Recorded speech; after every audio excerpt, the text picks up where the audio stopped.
Hey everybody, this is Jim Dandy O'Kelly. I found this CD that I made 20 years ago. The Bill Romer Show interview, a local interviewee, and we did a couple of shows back in 2007, 2006. In it, I tell you what the virus is. I mentioned Dr. Andrew Molden as he was in a seminar in Lake County, and him and Mary Tocco came and visited my restaurant. And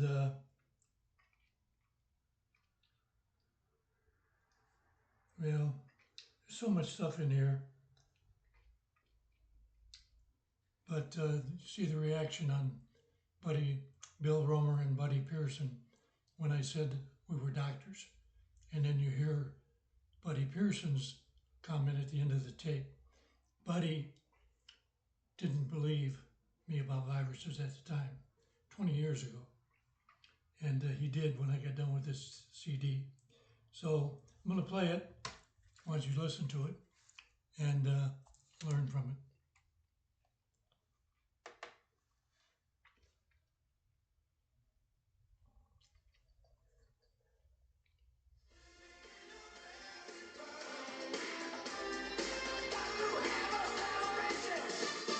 See you in about 40 minutes. All right, everybody, coming at you.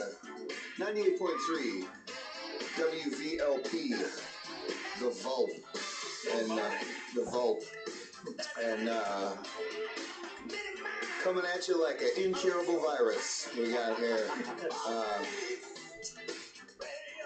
Get this with Bill Romer and his Wednesday morning. Sorry, I'm used to being here at night. Wednesday morning information hour. And our co-host today, as always, is Buddy Pearson. That's right.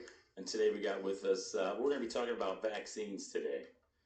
And we also have our guest speaker today is Jim O'Kelly. Good morning, everybody. Now, didn't we talk about vaccines? 2 weeks ago, we talked about H1N1. And you can look that stuff up. You can podcast it on WVLP.org. And I thought it was a really good show. A lot of good information. You're going to have to go and research it. Well, no, it was based off research. And I have my white lab coat on and everything else. Yes, that's right. You got to play the role. Yeah.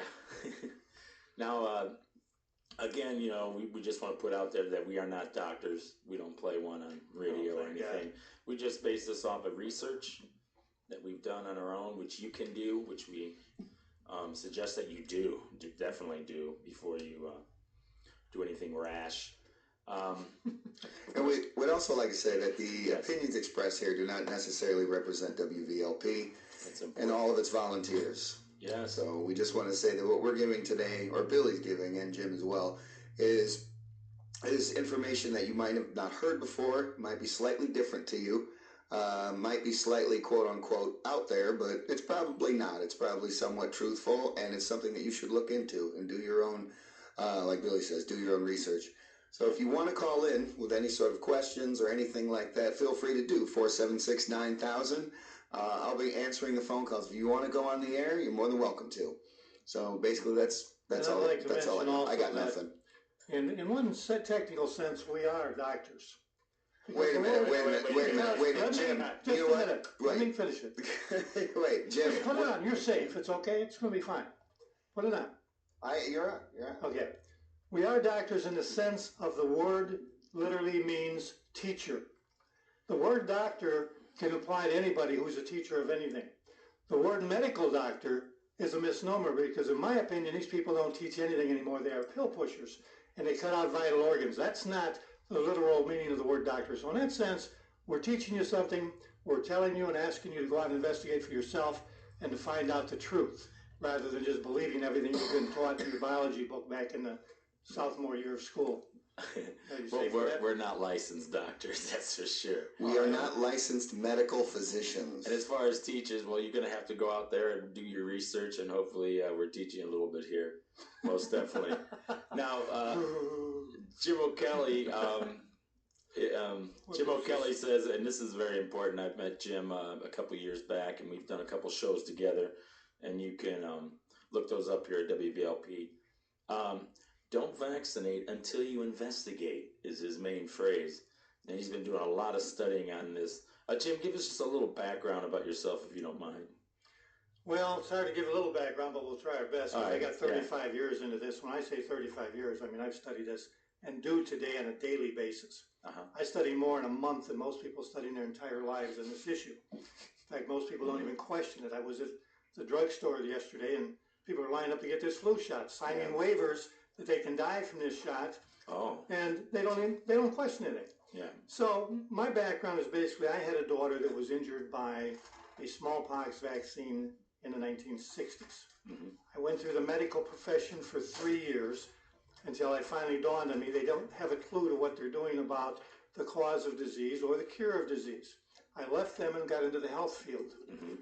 And since I found out in that period of 3 years that the smallpox vaccine was the problem with my kid in the first place, I began to study it, and here I am today. Trying to educate others, trying to get mostly people to get off their duff, turn off the TV, and get in the books, get in the internet, learn what they're doing, because your life depends on your decisions with vaccines. So you would call yourself like a healthologist? That's exactly what I do. You know, I'm going to tell you about the word healthologist, Bill. Tell me about that. I've been calling myself that for years, and I thought it was a normal word. Makes sense, right? I try to certify myself in common sense, you know. But I looked up in the dictionary a few months ago, and the word does not exist in the dictionary. And I don't know why. Well, we've got pathology. That's a study of disease, right? So now I'm putting my common sense together. I'm saying, wait a minute. Oxymoron. We have somebody studying dead, disease, and dying people and telling you how to be healthy? It doesn't make any sense. So that's why I call myself a healthologist, because if you want to study health, you have to study the conditions that create health. Food, exercise, fresh air, positive mental thinking, and a good rapport with those natural elements. And that's what it's all about. Now, some of the things that we'd like to talk about today, and I'm just going to mention it, like we're going to talk about the ingredients that are inside of these vaccines. We're going to talk about waiver forms on how to avoid these things if you choose. You still have freedom here. We're not, we're just giving you information. We're not giving you any medical advice. That's strictly up to you to go and study and do what you will. Can I give health advice? Sure, why not? As long as it's not medical, because medical doesn't deal with health anyway, right? I won't tell anybody to take any drugs, I promise. We're going to talk about the Gardasil vaccine that's been out and how many deaths have been linked to that. We might be talking, let's see, a little bit about smallpox, polio, H1N1. Viruses in general, but it's all about, vaccines. Now, Jim, tell us a little bit about vaccines that you know of. When was like some of these first created and why? They tell us. Well, vaccines go back just thousands of years, and Jenner really set it off. But if you get down to the basis of a vaccine, why do people vaccinate? Because they believe, mistakenly, that something outside of their body causes disease. Those two things have been promoted since Louis Pasteur, germs, and later on by different scientists into viruses. The germ theory was proven wrong by Claude Bernard, Antoine Beauchamp, and Rudolf Virchow, who were contemporaries of Pasteur. Pasteur admitted on his deathbed to his professor that he was wrong. Germs do not cause disease. Disease causes germs. If your soil, if your blood is tainted, you're building disease. You build disease through metabolic waste, cellular debris. When your body overflows with it, it takes its common sense and natural intelligence and says, okay, time to go to bed, clean your system out, and you're okay. But the virus thing, let me touch on that a minute. I've got some encyclopedic, medical, and regular dictionary definitions of the word virus. This you can look up, folks. Tabor's Encyclopedic Medical Dictionary, 1941. Virus is from the Latin and means poison. Webster's Dictionary, 1947. Virus means, from the Latin, slimy liquid poison, venom. Webster, 1951. Virus, venom. Oxford, 1955. Virus, slimy liquid poison. 1957. Venom, poison that's produced in the body by a disease. Understand, a poison produced in the body by a disease The disease is a symptom, not the cause of a disease. So Cancer doesn't cause itself. So why would people want to be taking these vaccines if they have? Because they've been misled, and here's your current definition of the word virus, along with poison. It says virus, L, Latin poison, a minute parasitic microorganism much smaller than a bacterium that having no independent metabolic activity may replicate only within a cell of a living plant or animal host. The virus provides a genetic code for replication in the host cell, provides the necessary energy and raw materials. Now, when you're in the Southmore biology book and you read this stuff, you believe it word for word. You pass it on and regurgitate it like you know what's going on. You need to sit down and say, let me investigate this.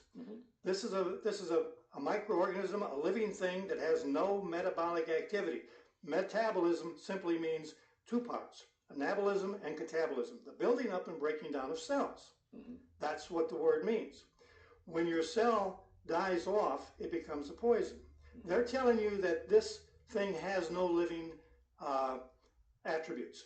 It doesn't eat, it doesn't sleep, it doesn't move, it doesn't walk, it doesn't talk, it doesn't replicate, it doesn't do anything. They tell you this in a biology book in the sophomore year, and then it says, but somehow this thing that has no brain tricks the cell into getting inside of the cell, and then the cell reproduces not itself, which is against all laws of nature, but a virus. Folks, it's time to get some common sense. Mankind does not want to take responsibility for their own health. And in America, it's a crime. 80% of all diseases, even the medical profession says, are self-limiting and can be changed by your lifestyle or caused by your lifestyle. But as long as we can hang on to this idea that this dead thing coming alive is going to cause us our disease and we're not responsible, then we can go on through our life and do what we want to do. So in your opinion, that it's probably best just to eat healthy and get some exercise and drink lots of fluids and try to excrete some of this stuff out of the body, whatever it might be. That's the only way to do it. No poisonous pill is going to restore you to health, and cutting out your vital organs is certainly not going to cut out your health. But here, let me give them a fact. People want facts, okay? And I try to deal in facts. Viruses can only be seen in an electron microscope. I've got in front of me here a page from my granddaughter's biology book from 2 years ago when she was a sophomore. Talks about light microscopes and electron microscopes.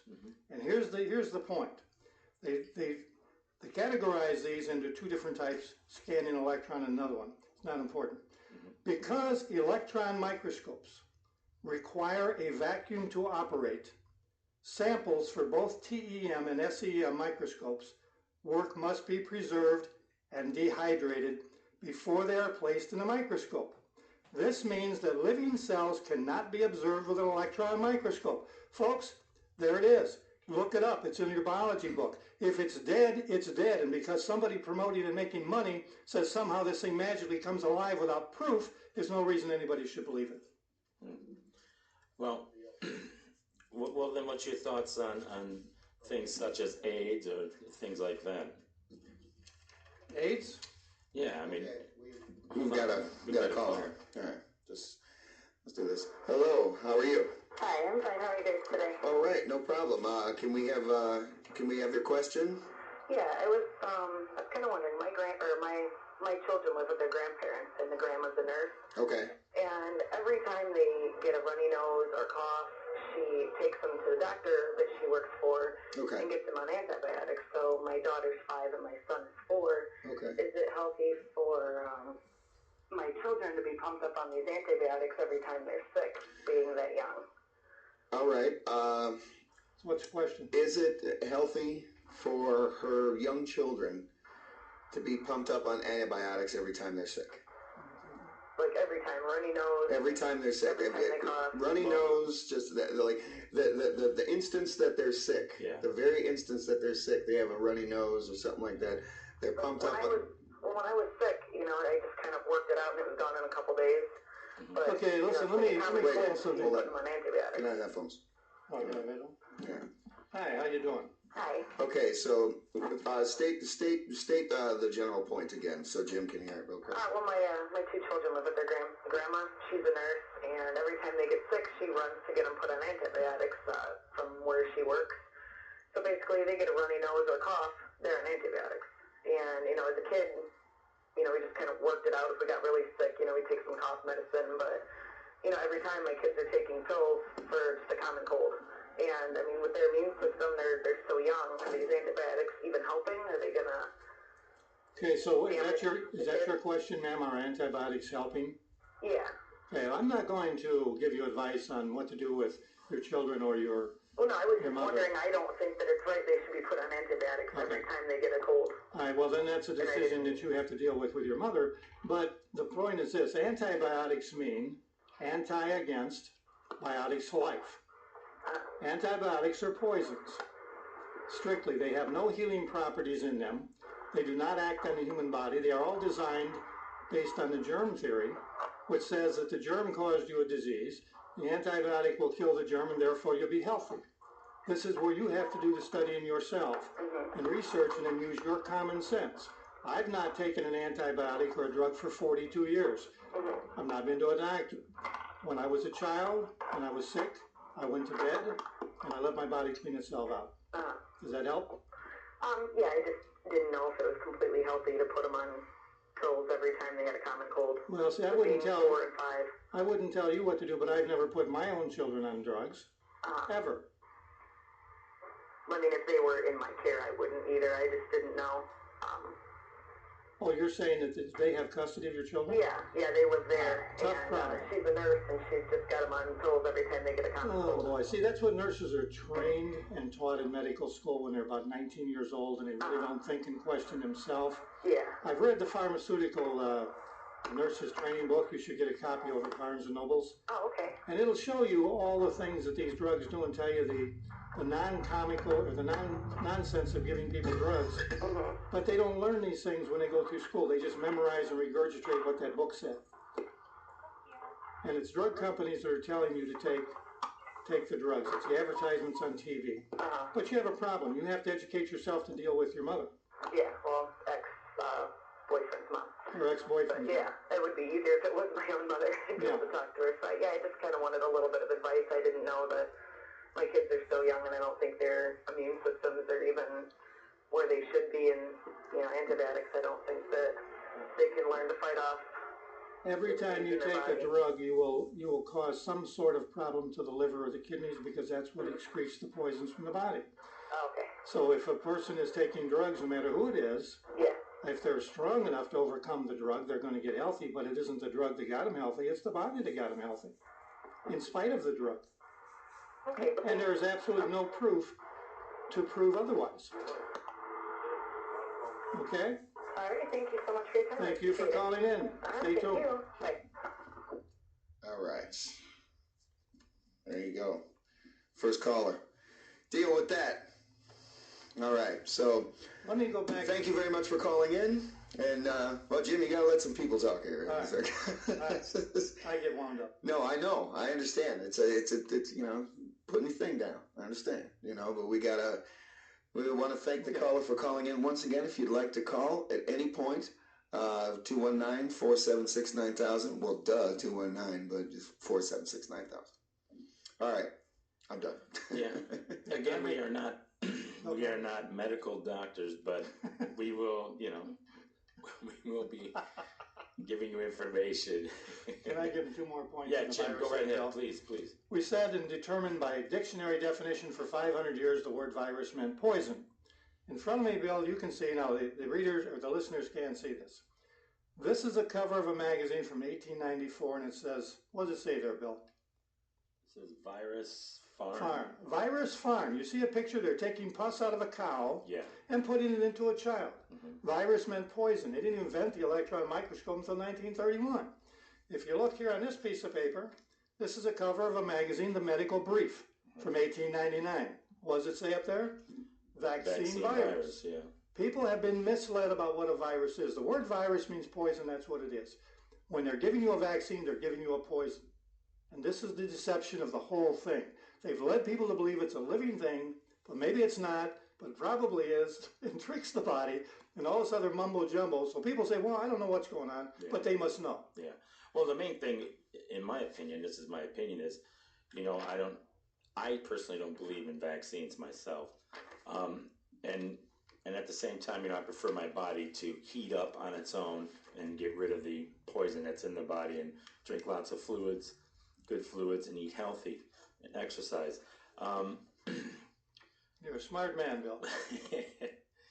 But go ahead, continue, Jim. Well, let's go back to this biology book for a second, because I had to kind of redoctorize in order of teaching my granddaughter on this whole thing with her own book. And you got this situation here where they talk about viruses. Well, how you can't see a living cell or a living virus underneath electron microscope. No, it's true. Never been seen. So they talk about what a virus is in this biology book. Now I want to show you the deceptions that come in factually. This book says, imagine you have been presented with a great puzzle. Farmers have begun to lose a valuable crop to a plant disease. The disease produces large pale spots on the leaves of plants similar to those shown. The diseased leaves look like mosaics of yellow and green. As the disease progresses, the leaves turn completely yellow, fall off, killing the plant. Now that's not true. They're talking about Martinus Beijerinck back in 1892. Most of these plants never died. They just got discolored. Okay, point number one. To determine what is the cause of disease, you take leaves from this diseased plant and you extract a juice. What this man is not telling you is it wasn't a juice, it was a sap. And where they got it from is they took the diseased plant and they turned it into a sap. Then it says you place a few drops of the juice on the leaves of a healthy plant. It's an absolute lie. Martinus Beijerinck injected that sap into the stem of a healthy young plant. Now, I'm not a botanist. Gentlemen, if you stick poison in a young plant, is it going to grow? Is it going to be healthy? Or is it going to develop the same problem? Same problem. Nutritional problem, okay? This is where these kids are getting this stuff in their school. What are they doing, taking stuff out of cows and injecting into human beings? You know what I mean? I just don't get that theory. Well, you know what I think, Bill? I believe, after all the years, is they simply in the 1800s knew nothing about the cause of disease. I mean, let's go back to the time when they thought demons were inside of you. You were possessed. Yeah. When you're sitting there having a fit, they didn't know. Yeah. They had no clue. Pasteur and these people had no clue that food causes disease. Excess of food, the wrong kind of food, cellular debris, that kind of thing. Yeah, too much debris and you can't get it out of the body Exactly. quick enough. You're not eliminating it. So there you are with a situation of people are getting sick. What's the cause? Well, we don't know. That's something we can't see. It's anosmia. It floats in the air. It's everywhere. It's in the poisonous fumes from the filth that they had, which probably is closer to the truth. And then the guy comes along in 1600, this Dutchman, and gets a microscope and sees little animalcules, these little germs, another form of life. And he says, oh, that's the cause of the disease. I get it. It's a conclusion, in other words. So virus in Latin means poison. Absolutely. And that can be in the book today. It'll tell you it means poison. Yeah. Then it goes on with the new definition, which came in somewhere in the late 40s, early 50s. So what's your thoughts on this H1N1 virus that they claim you should be getting a shot for? Well, the question is this: what is the virus? Yeah. You see, if I go back to the polio vaccine in the 50s, I've got a film, and it says what they use today, a Formula 199, to mix the stuff up. And in those days, they mixed up kidney cells of a monkey. Yeah. Then it says they added the virus. What's the virus? They never say. The virus is a poison that causes the disease. So they're adding one poison onto another poison. Why would I want monkey kidneys inside my cells? Ask Jonas Salk and the boys. Okay. I mean, this whole... And Salk was part of the polio vaccine. He was the guy who was claimed a hero that said he wiped out polio, which is not true. You have polio today. They call it different names. Flaccid paralysis. You'll be coming out with a book soon, won't you, about this? Soon. Okay. The whole thing, and I can explain it much better in the book. You've got so much information, Jim. It's mind-boggling. Yeah, I've had more than a few headaches doing this. But I lost my train of thought here. But the fact remains that a virus, no matter what they call it, swine flu, bird flu, SARS, smallpox, is nothing more than a poison. So you need to find out what the poison is. Well, if you have smallpox, you had a real disease. You had an elimination coming out of your body. You could see the pus and the crap that was coming out of your body. Polio, they didn't have that. Polio was a paralytic disease. Oh, okay. So in order to get the disease, the virus, these people, and I swear to God, they were nuts, would take a boy who died from polio and grind up his spinal cord. Now they say they got the virus and disease from the disease and inject that into the monkeys. And isn't that going to make them sick also? It did. And they said it was therefore contagious. It spread. Oh. They don't seem to understand, or didn't at the time, good. that the injection of a disease in a body will make you sick. Somehow these people thought the body could eliminate and deal with anything. Now, what type of, I mean, have you been studying with other medical doctors on this? I mean, what are some of the I don't study with references? medical doctors in this bill because medical doctors have no clue to what this is about. I studied healthologists. Yeah, well, there's some of the healthologists who bear Wait a minute, I'm sorry. doctor names. Who were doctors? In the early 1900s, Yes. you had the drugless doctors like J. Tilden, Mhm. Russell Troll, Mhm. a fellow named Jennings. There were several, I don't know how many there were, 20 or 30 of them, Mhm. who came through the toxemia theory of disease as opposed to the germs and mismias and demons causing disease. Mhm. But you don't read about them anywhere. Nowhere are they put anywhere. Now, I know last week you just had a seminar over here in St. John. Who were some of the speakers there at the St. John? Well, that was Dr. Andrew Molden Mhm. out of Canada, Mhm. who has proven the link between vaccines and autism and disease. Mhm. And what he says is, and again, I'm not a medical doctor, I'll Yes, admit okay. that much because Yeah. I wouldn't want to be one, but Well, go ahead. according to Dr. Molden, when you get a vaccine in the bloodstream, the white blood cells, which are the real defense of scavengers of the body and clean it out, go after that poison. Sure. Well, when they do, they're larger than the red blood cells, so the white blood cells clog up the vein or the artery. The red blood cells, which carry oxygen to the brain, cannot get to the brain, so you have a mini stroke. And then Dr. Molden shows these pictures of these babies, their eyes before they have a vaccine, and then when some of them are affected with these mini strokes, how the eye will pop in or pop out. I don't mean pop in or out, but move to the left or right, where you don't have an equal amount of white substance. And then he shows the corners of the mouth turning down, which is the symptoms of a mini stroke. And he goes on with just picture after picture after picture after picture. So you do study some other healthologists or bearing doctor names and things All the like information I get is from people who were experts in the field. Yeah. Dr. Herbert Shelton, Paul Bragg, Jay Tilden, and these people. Yeah. Now there's a few that I like to give out too. There's Dr. Strecker. You can look these people up. Dr. Len Horowitz. They all have their own websites. Dr. Day, Dr. Joyce Riley, Tenpenny. Eisenstein out of Chicago. Medicalvoices.org is a great one for medical doctors. And here's a point, Bill. You get one doctor who says one thing, and another doctor says the complete opposite. Well, who are you going to believe? Now, here's the negative point is, if you hear one doctor's point of view, like you do in your mainstream media, but you never hear the other doctors, how can you make an informed choice? That's true. So we're asking you to go and do your research. Some other doctors, Dr. Blaylock, I think he's been Russell Blaylock. Dr. Mendelsohn, remember him? Dr. Oh, absolutely. Mendelsohn? How to raise a healthy child in spite of your doctor. In spite of your doctor. And he Good was right man. here from Illinois, Chicago. wasn't He was the head of the licensing board, by the way. He wasn't an ordinary doctor, if I can use that term. He knew his stuff. I mean, he was licensed. And I actually read his book before we had our two children.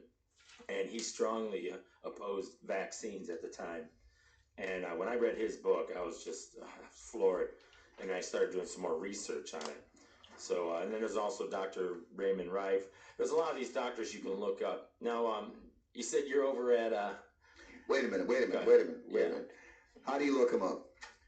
You Google them. How do you spell their names? Okay. Well, for Eisenstein and Blaylock, you'd go to medicalvoices.org. Right. They're all on the same one. Right. Dr. I'm just saying this because I haven't. I'm listening to you guys more so than looking at you.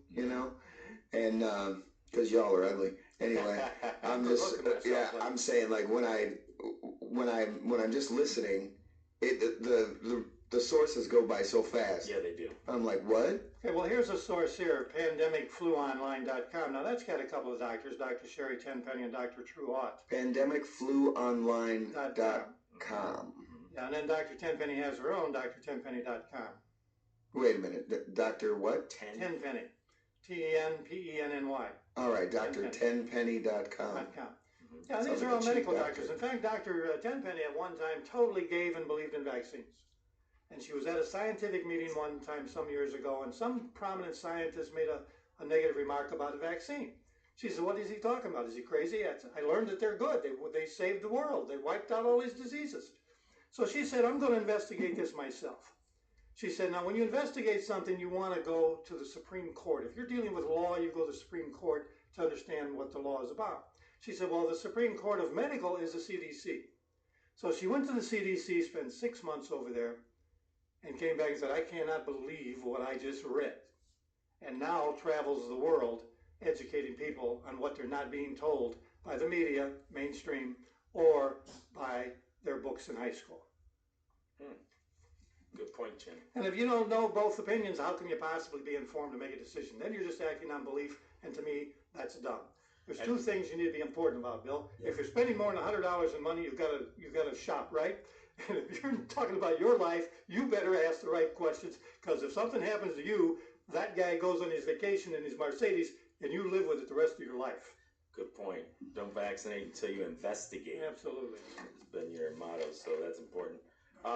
I also like to talk a little bit, like you said, I saw the crowds the other day at the Walgreens, your local Walgreens and CVS's, and they're giving out flu shots. Weren't they a bunch of healthy-looking people, Bill? Yeah, well, either way. I'm sorry, pal. Yeah. They were not healthy-looking to me. But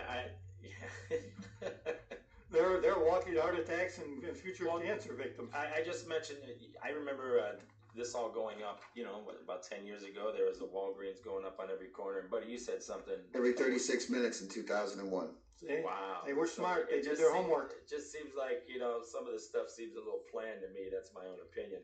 Now let's talk about, Jim, because it's important we get some of this information out to people. Let's talk about some of the ingredients that are in these vaccines, if you like. Okay. Let's do that. And we probably want to hit on the Gardasil vaccine. Yeah, we'll do the Gardasil one too. But before I do that, let me do one thing. Here in front of me, which you two are witnesses to, is a package insert on the measles, mumps, and rubella vaccine. Okay. This is what people don't get. They don't ask their doctors for it. They don't go to Merrick to find out. It says right here, and I'm going to show you this. With any vaccine or drug, there's a possibility that allergic or other more serious reactions or even death could occur. Do you think they put that on there because they didn't know you can die? But they do know that the average person will not get this information. So folks, their disclaimer. That's right, folks. The pharmaceutical people cover their butts. Oh yeah. They're covered when this stuff hits the fan. It's the medical people who have a problem. These nurses that are running around in schools telling you better get the vaccine or else have no clue to what they're going to get into when enough people wake up. There's going to be a backlash. Yeah, but there's your proof that it causes death. Period. Do you feel better do you feel better that you may live and somebody else may die, but you know someone's going to die? Does it make sense that if it protects, it kills? That's kind of an oxymoron. Either stuff is good for you, it's not. All vaccines are good or all vaccines are bad on the principle. Poisons are either good for you or they're not. Common sense is what you dictate your answer. Well, that was the MMR, right? Yeah, but every one of those sheets, every one of those sheets has the same thing. Polio, I have the polio one at home. It causes polio. Interesting. Period. Well, why would I want that injected in me? I mean, I'd rather try to defend it from the outside. But here, that mumps, measles, and rubella, here I'm looking up by the Merck company here. Here, some of the ingredients in that is hydrolyzed gelatin, chick embryonic fluid, and human diploid cells from aborted fetal tissue. Okay. All right. Bill, sorbitol. I mean, I'd rather defend this stuff from the outside than actually take that stuff within my body. That's just one. We have ingredients here. And you can look this up too. I mean, this I got from informedchoices.info. And here it lists all the companies and all the animal byproducts and the chemical heavy metals that are in it. And I just got this offline. So see, now that to me right there, what you just said. Yeah. And as far as the website and everything like that. Yeah. Okay. That's important. Because this is an issue that people, I'm sure they want to study about it, but they actually don't have the information, and they also haven't acquired the intensity that you have, Jim. Because they've never had anybody damaged by a vaccine. Yeah. And I'd like to make a point about that. People like Senator Burton in Indiana. He's been fighting this for 7 or 8 years in Capitol Hill. He has 2 autistic children from vaccines. Nobody's ever heard a word about it. But he wasn't interested until it happened to him. You see, it's easy for people to say, well, don't bother me. I'm going to be lucky. I'll take my chances. But when it happens to you or somebody you know, all of a sudden you wake up and start investigating. Who is that again? Senator Burton, Indiana. Yeah. Okay. Now here's another one. I'll just mention this one. This is the DTP vaccine. It's diphtheria, tetanus, pertussis. Here the microbes. Let's go. Some of the ingredients in this one. This is created by Wyeth Labs. Formaldehyde is in it. Aluminum hydroxide, aluminum phosphate, thimerosal, and polysorbate 80, ammonia sulfate, sucralose. I mean, that's a lot of stuff to inject. You know, in it the is, body. Bill. Polysorbate 80 is a preservative. Okay. So is formaldehyde. But we know about thimerosal. Mercury. Yeah, it's mercury. Some They're all have poisons. linked that to autism. Whatever but one we're you still read about is a investigating poison, it. right?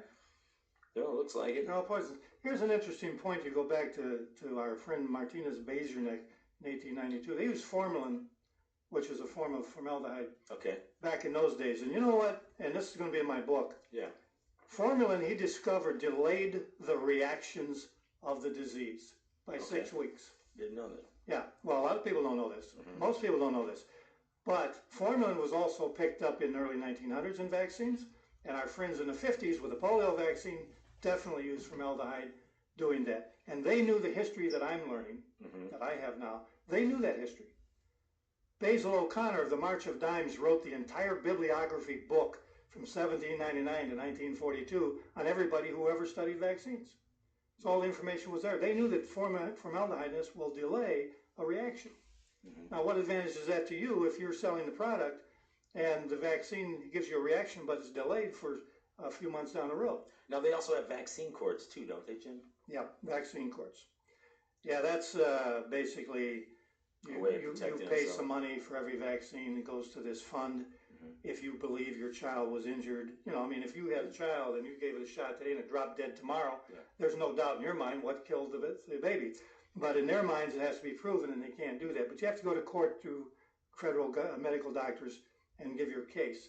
Some people win, but most do not. It never gets there. And because they have that law, unfortunately, drug companies are not liable Go ahead. for damage. Well, they mentioned it like you just said right here in the disclaimer.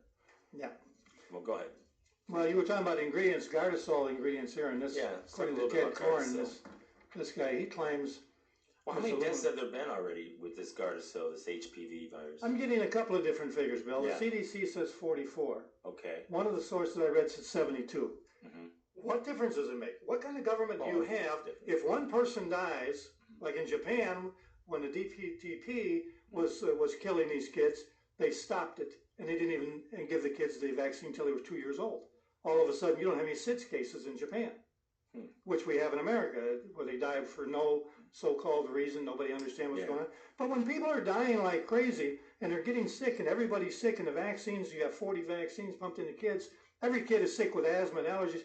Why is not the government doing something about it? Okay, out of how many people, 44 or 72, out of how many people that get Okay, HPV? the point being How what? many millions? The point being, we don't know if those 44 people had a terminal illness. We don't know if those 44 or 72 people were actually incredibly sick. Actually, we do. Oh, okay. Here you have a girl here from Lake Station, What paper is this? You just Post Tribune, October 11th, front page. Took the Gardasil shot and she's like a vegetable. And they're saying in there, the parents are saying this kid was perfectly healthy. I've talked to the grandfather. He said this girl was a straight A student and physically active. Took one shot, now she's a vegetable. You have Desiree Jennings, your Redskins cheerleader, 26 years old, who's a marathon runner. Perfect health. You can't get healthier than that. She takes a flu shot. She can't walk and talk. I mean, how much evidence do people need? You got to hit them over the head with something? What happens is nobody wants to admit this stuff is going on. Nobody wants to take, well, gee, you know, we've been telling people to vaccinate all these years and all of a sudden it's a bad thing. But we have a right not to vaccinate also. That's the good thing. You have if you know it. Yeah, if you know it. Why is it suppressed? Why is the biggest lie in this country told you can't get into school without shots? Well, you're right, and you can get forms, waiver forms from You have- anything, even from the military. If you're going overseas, well, you can get a waiver military, form. I don't think so, though. Yeah, you can. You You can get can? waiver Okay. forms. Yeah, I've got 'em. Okay. Mhm. All right. And then also for schools, you can get waiver forms, but the nurse isn't going to tell you that. And why is she not telling you? What business I don't is it know. of hers to sit there and tell you whether you should Well- put poison in your child's body? Are these public schools getting funding from these drug cartels or what? I don't know. I'd like to know. I've Yeah. heard that they do, but I We don't need to really know. I don't have a investigate fact on that. Yeah. But if they're getting money for it and that's the reason they're doing it, I don't know. But the nurse herself represents the medical profession. And she may or may not believe that the vaccine is good, but whether she does or not, it's none of her business to what she puts into a parent. And if the law says you have a right to make a choice, she should honor that law and say, excuse me, Mr. Parent, here's what the law says, here's what you think, and here's what I think, make your decision. Why are they taking the attitude that we're too stupid to understand what's going on when bottom line is some of these people are the dumb ones in this whole So what package. you're saying is they should also offer you the waiver form so you know ahead of time that you have options. Very simple. Here's the waiver form. Here's the one that says you want to take the shot. What would you like to do, What would you like to do? America? Yeah. Sure. I get it. That makes sense. And I went through that 4 times in 4 schools. And I know personally that I had to look at them and say, excuse me, I'm talking about the form in that drawer underneath your desk. Yeah. Because they will not tell you. Mm-hmm. Now, I know last week we talked about the drug trust and how much they made back in '87. It was in the billions, and there was 18 companies, and they made somewhere close to 3.8 billion a piece, each one of them. And that was back in '87. So I know these people are lobbyists also and trying to push some of this healthcare down our throats and stuff, but, you know, that's my opinion. That's all I want to say about that. Well, I value your opinion. In fact, you're certified in common sense.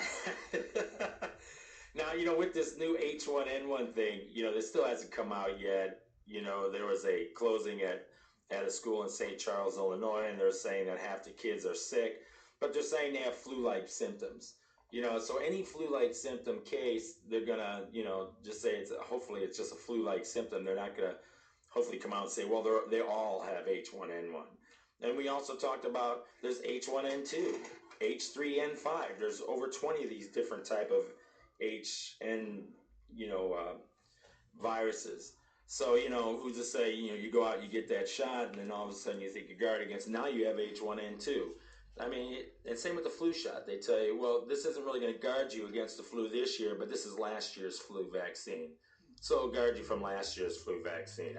See, and you brought up a good point, Bill, and it's also in reference to what Buddy said a few minutes ago. Mm-hmm. And this is what the average typical response would be is, well, how many people did not get hurt or damaged by a vaccine? Mm-hmm. This assumes, and this is an assumption based on their part, that the vaccine is safe. And because they're not hurt immediately, they believe it's safe. But worse than that, they believe that safe means preventing disease. Mm-hmm. It does not. If you have 100 people take a vaccine, and you have 1 person die, 4 people have mild redness at the arms, soreness, and swelling, and the other 95 people are fine, it doesn't mean they were prevented from having a disease. And the proof of that is very simple. If you take a vaccine and don't get a disease, and I don't take the vaccine and don't get the disease, that nullifies your argument. Period. Now, you know, I'd like to go ahead and make a public announcement here on my challenge, Bill. Can I do that? Well, sure. Go ahead, Jim. All right, because I'm a guy that puts my money where my mouth is, and I think these medical doctors ought to do the same, and the CDC and all the pro-vaccine advocates of people who are running around saying vaccine prevented disease. So here we go, folks. It's a chance to make easy money. I, Jim O'Kelly, will pay the sum of $5,000 to any person who can prove that the Salk vaccine virus prevented 1 case of infantile paralysis in the 1954 experimental field trial. Now you can do the research, or you can do it this way. Inject the polio vaccine virus into your body, and if you don't develop polio in a few months, prove that the vaccine prevented you from getting polio. You can contact me at jimokelly@yahoo.com with your proof. And why don't you make it easy on yourself, since most people don't like to investigate anyway. Ask your vaccinating doctor, CDC official, FDA official, or your local health department person to provide you with the proof.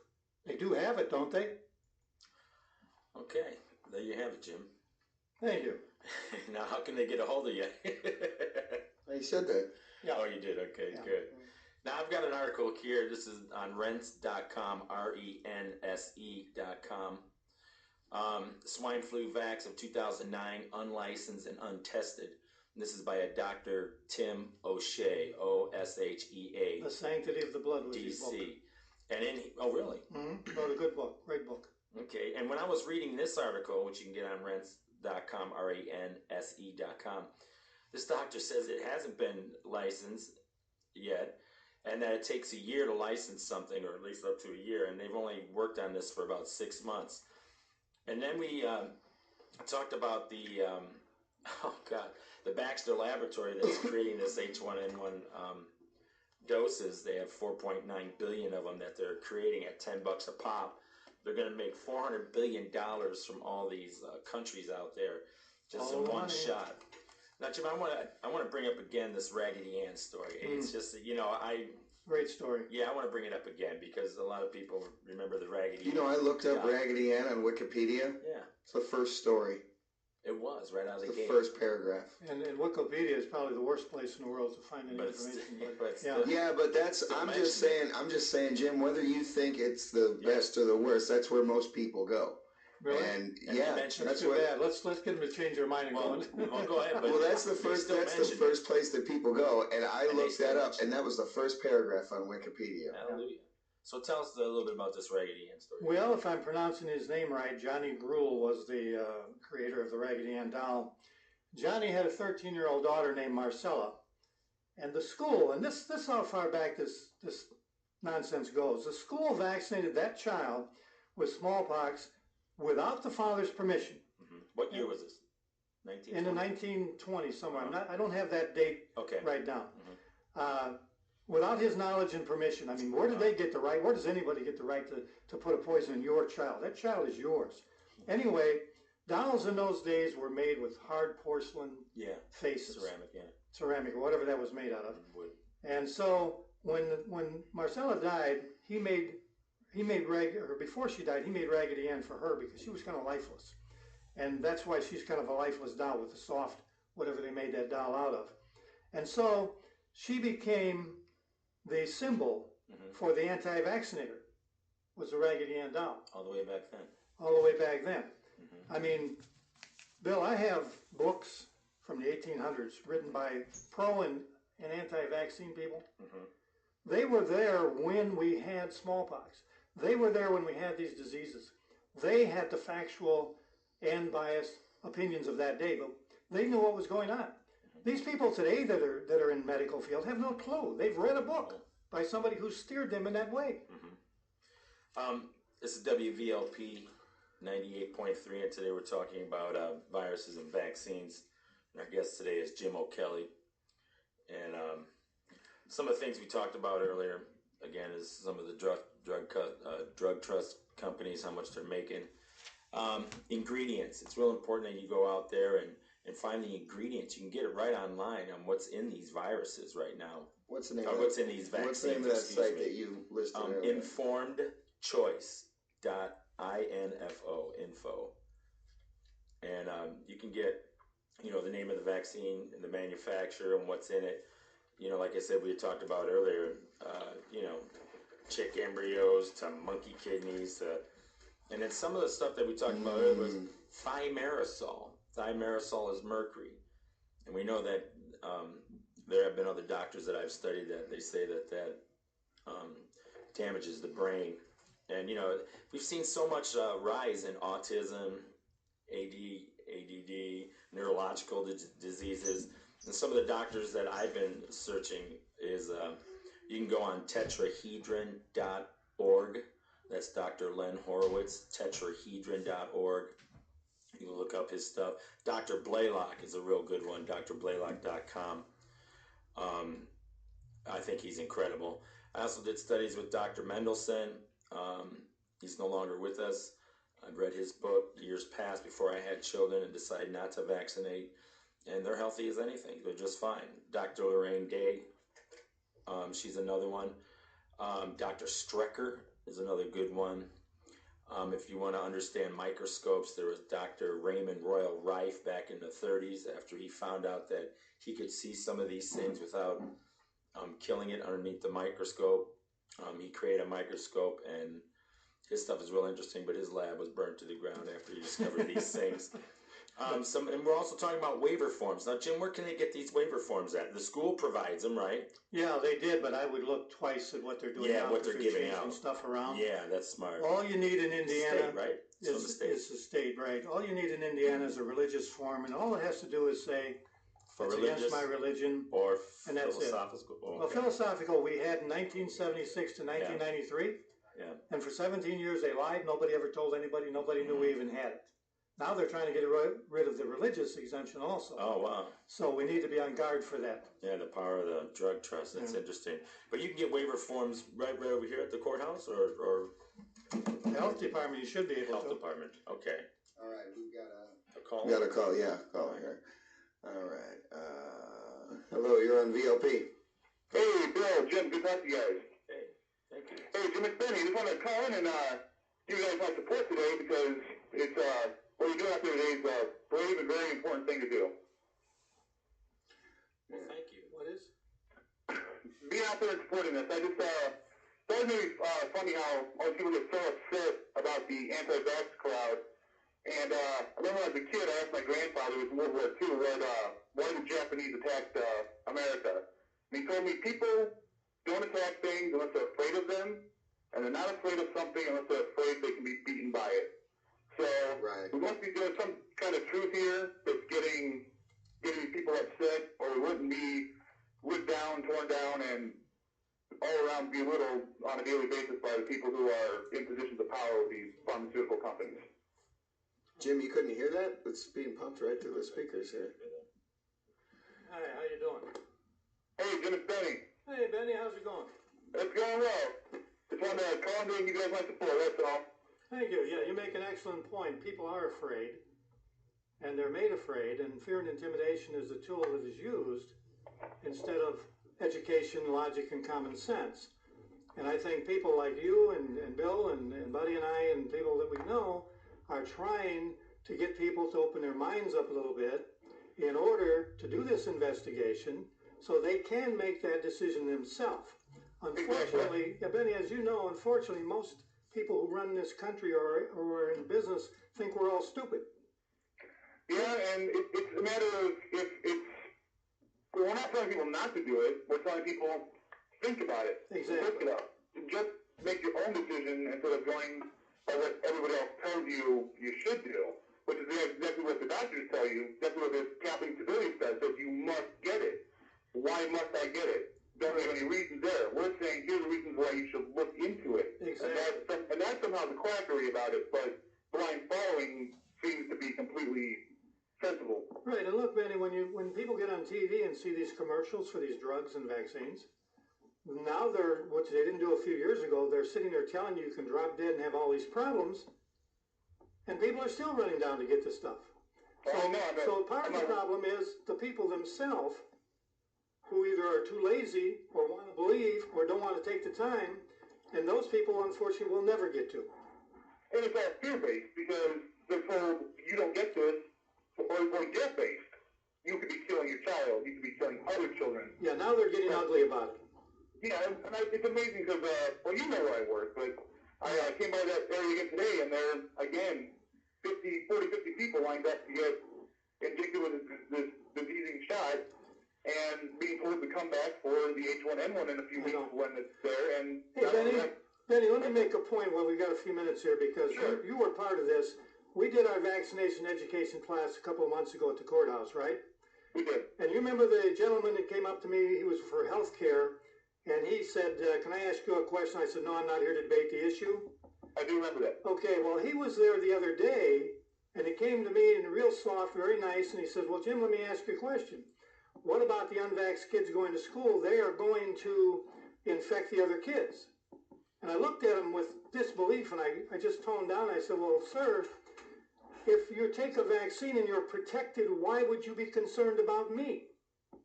And the guy, you could see the guy's brain freeze, reverse position, and he said, well, Jim, if that's true, you got a point.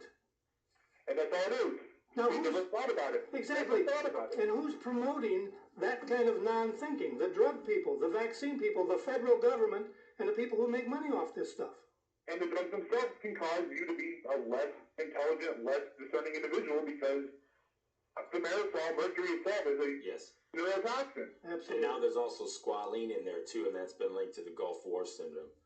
As well as formaldehyde, latex. Anyone with a latex allergy could die instantly from a vaccine that is bypassing every one of their natural defenses. That's right, Benny. And let me ask you a question. How much vitamin A is there in formaldehyde? Last time I checked, none. How much vitamin B is there in squalene? Last time I checked, none. Well, how about vitamin C and antifreeze? Also nothing. I think common sense. Exactly. Yeah. It's a total mob mentality that followed through by people who are unwilling to believe any kind of faith in their own mind or own thought process, and they don't teach critical thinking, so nobody tries it. Right, and the word is belief. Exactly. You know, you got to get off the belief. Americans have to start checking into doing their own homework.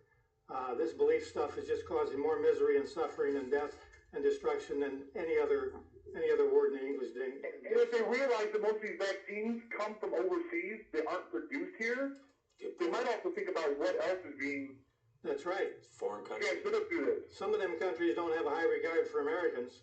Exactly, and they're also guaranteeing we're not checking it out as it is now. Why would we be checking it out when it comes through? We don't know what else they may have added. You never know. It's like that stuff we got from China with that plastic stuff in it or whatever it was that was causing kids to get sick. And now, I read sentence, yes. yeah, and then they want to give us food? I don't think so.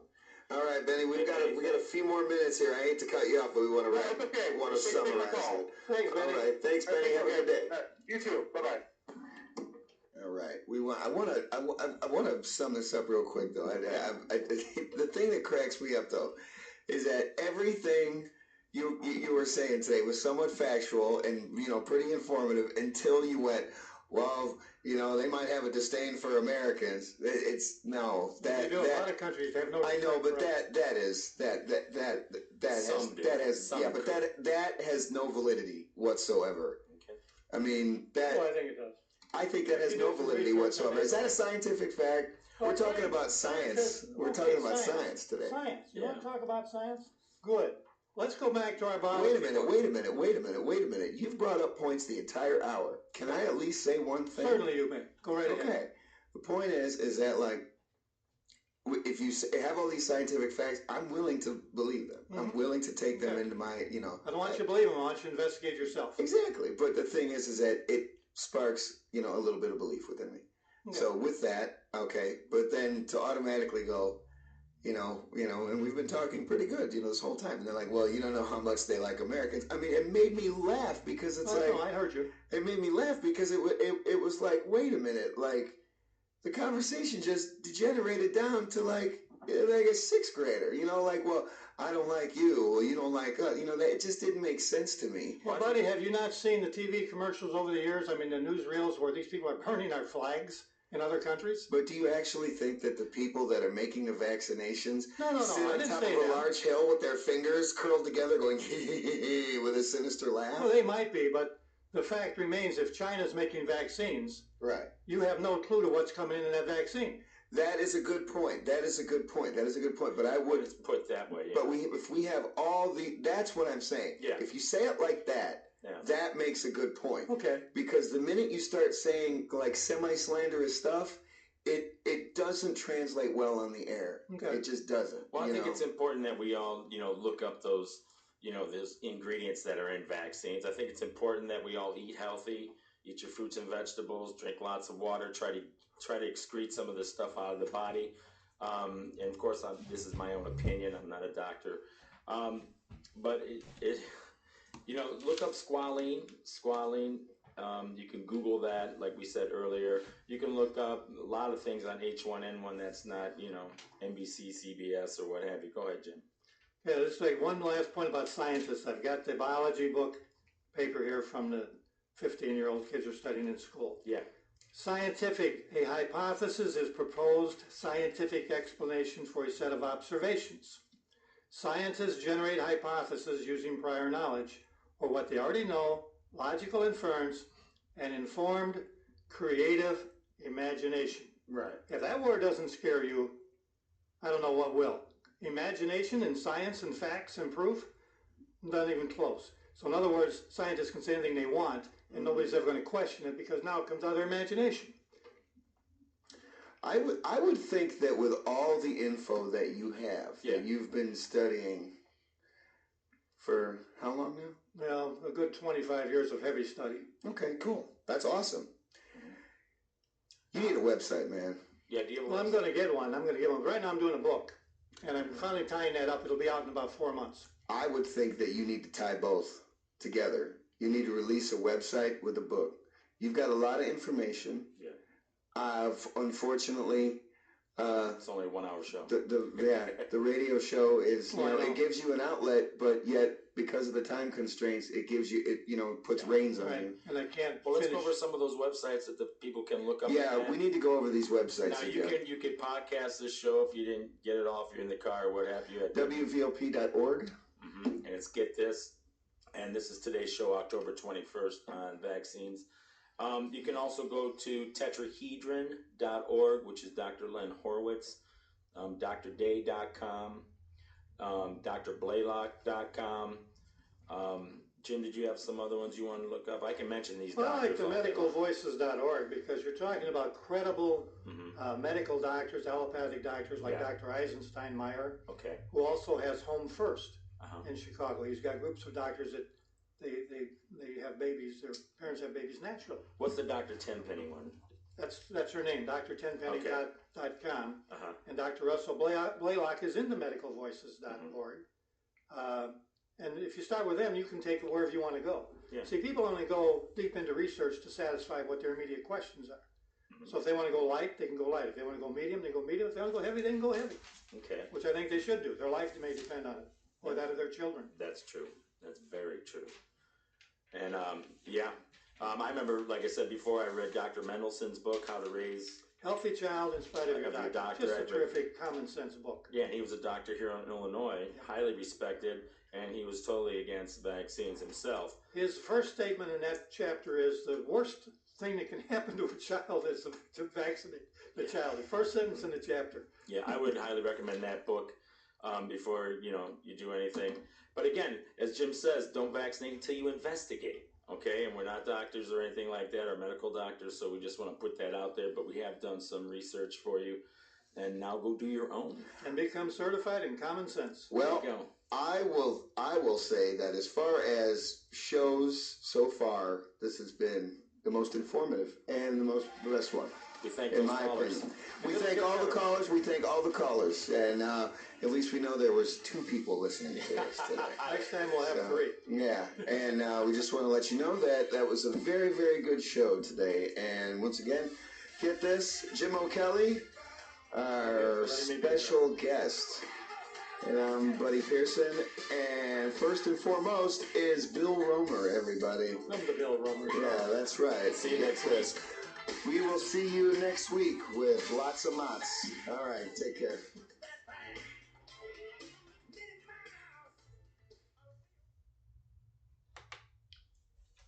Well, it was about 20 years ago.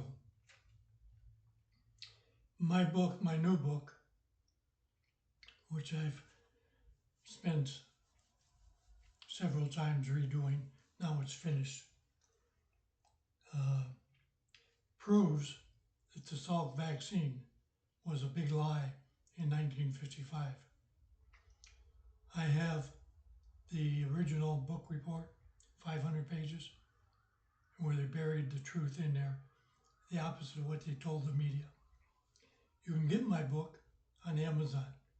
Just type in my name, Jim Dandy O'Kelly, and the Anti-Vaccinators Guide, or No Shots, No Truth. They're the same book under 2 different titles. Same book. It was 20 years ago. The schools get funding. I didn't know at the time, but I found out after that if a large population of the school is vaccinated, like 80% or something, I forget what it was, then they get some extra money.